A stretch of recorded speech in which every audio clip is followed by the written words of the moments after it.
Welcome to Subramani. One question which I have not been able to answer, among various other questions, is why do we have so little respect today for experts? So, when we think that we need to go to a doctor for a we know everything about ourselves. We know if we have pain somewhere here, we think it is muscular pain, we use some spray and hope it goes away. And also, if you have some pain in the right arm and all that, we still don't think it is a heart attack or things like that. We just assume that, oh, obviously it must be something. Yesterday I overdid in the gym, I lifted some weight or things like that. We have zero contempt. We have total contempt for experts. We have even more contempt for experts who charge fees. So it is easier for people to ask some other friend. Perfectly possible to ask a gynecologist, is it okay to take the COVID vaccine? She's a doctor, right? How does it matter? Why don't we want to pay fees and get good quality work done? And why do we pretend that we know everything? And that is also now, the fact that we invest in index funds or an index ETF is clear proof that we think we don't need fund managers. Or we think we can visit websites, watch videos and learn how to do financial planning, right? Or any of those things. And we always justify saying, oh, 20 years back or 30 years back in Indian conditions, there was nothing called financial planning and people lived by it. So, right, it didn't really matter. And for a person who has a lot of money, suboptimal solution doesn't really matter because they've got so much money that they will live well for the rest of their life. What really has happened seems to be bits and pieces everywhere. First of all, the pandemic has meant that people are sitting at home, they have time, or at least they pretend that they have time, because there is one set of people saying that we do office work from 9 a.m. to 11 p.m. and we need to take small breaks for going to the loo or having our food. Even that is monitored because they would have given us some work, and so people are complaining that they're being overworked. And there are people who have so much time that the number of accounts which have been opened for trading has gone up dramatically. And the most important thing to say, or the maximum damage done to the world of investing and trading, is the media calling everybody investors. There are some traders. There are some extremely short-term traders. There are some well-qualified traders who know what they're doing, and a huge, humongous population which has no clue what they're doing. So they'll happily pick up anything, anywhere, and buy, sell, make some money, lose some money, make 2005 trades, 10,000 rupees, lose 27,000 rupees in one, then promise themselves that they will never go back here. But like a gambler who is addicted to gambling and thinks that all the money which he has lost in gambling has to be recovered in gambling, this guy keeps going back and this girl keeps going back. There are boys and girls doing this. I've seen small young portfolios being completely wiped out. The huge damage, like I said, is thinking that it is so easy to just go open a Robinhood account and start trading from day one, right? You can't. You need expertise. You need to understand. And I think this also comes from the fact that MBA colleges have stock market games. The way the stock market is being taught to people, saying it's a game. You have 2 weeks, 3 weeks, 5 weeks, 6 weeks in which you have to maximize your return.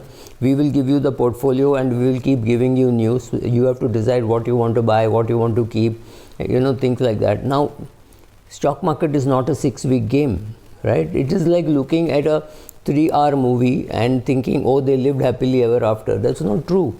So even assuming you win that game, it means nothing, because once you start with your own money and in real life situation, that is after your MBA, you've got a job, now you have money and you start investing, you realize that life is not so simple after all. It's not a game. The news does not come to you perfectly timed and the impact is not exactly as you thought it will be. A company announces great results and prices fall simply because then they'll tell you, oh, pehle se discount ho gaya tha. Everybody knew the good results were coming, so they bought, and when the news comes, they sell, because there is something called buy on rumors and sell on news. So sell on news happened and therefore the prices fell.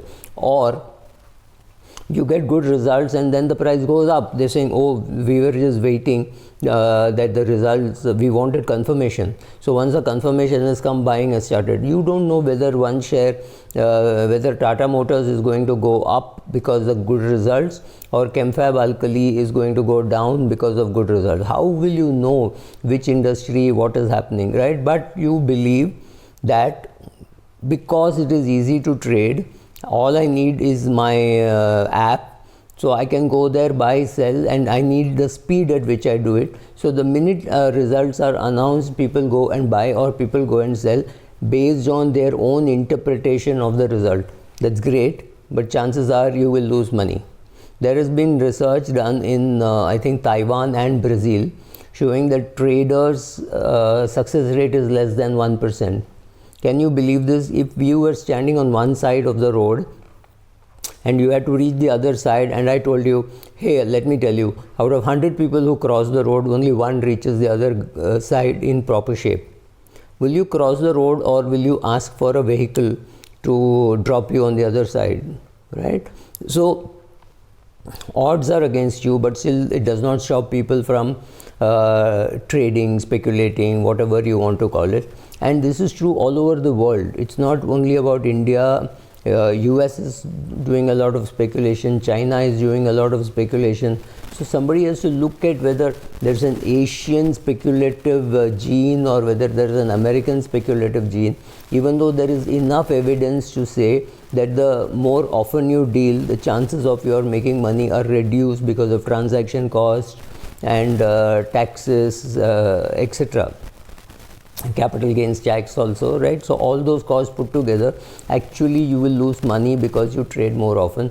But once upon a time, maybe 30 years back, 30 or maybe 35 years back, trading used to be expensive. You paid a lot of brokerage. You paid 2% brokerage, 2.25% brokerage. I remember charging 2.5% brokerage on small transactions, right? That was high, so therefore trading was expensive, so people didn't trade. People didn't feel like trading because it was difficult. You finding a broker, finding a sub-broker, paying charges, etc. was difficult, so people didn't trade so much. Today trading has become easy, which has actually made investing very difficult. Now, given all these circumstances, whether you should be a speculator, whether you should be a trader, whether you need to understand the difference, you have to do all these things to become a good investor, right? So the media has to stop talking about everybody as an investor. There is a difference between a qualified trader and a unqualified trader. Everybody calls himself a trader. It doesn't mean anything. It doesn't mean he understands anything of trading, right? I mean, the kind of stories one hears, people don't know the difference between a come bonus price and an ex bonus price.